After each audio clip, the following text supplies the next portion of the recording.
¿Qué tal? Espero que estén bien. En el video de hoy vamos a aprender la diferencia entre un circuito serie y paralelo. Como podemos ver, en este primer caso tenemos un circuito serie. ¿Cómo puedo diferenciar yo entre un circuito serie y paralelo? Identificando estas diferentes características. Como por ejemplo, que un circuito serie me dice que los componentes electrónicos están conectados consecutivamente uno con el otro. ¿Qué quiere decir esto?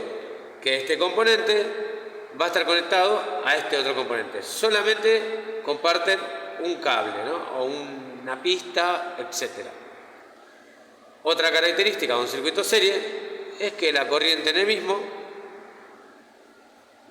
es la misma para todos los componentes electrónicos.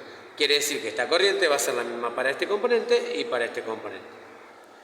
Otra característica de un circuito serie es que la tensión se va a dividir en los diferentes componentes electrónicos. Quiere decir que yo acá voy a tener una caída de tensión en BR1 y una caída de tensión en R2.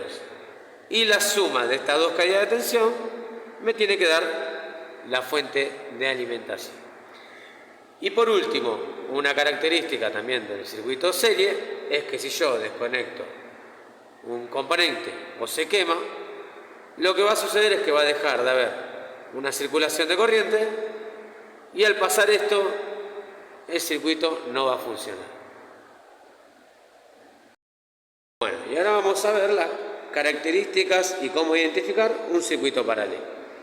Bueno, como podemos observar acá, un circuito paralelo, una de sus principales características es que comparten la conexión de un lado como del otro, a diferencia del circuito serie que solo compartía una sola conexión.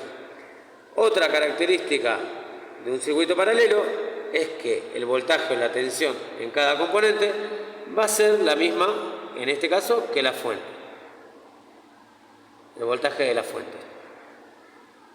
Otra característica de un circuito paralelo es que la corriente se va a dividir en los componentes electrónicos. Supongamos que acá tenemos una corriente total, acá vamos a tener una I1 y acá vamos a tener una I2. Y la suma de estas dos me tendría que dar la I total. Y por último, si yo desconecto un componente electrónico, el circuito paralelo va a seguir funcionando.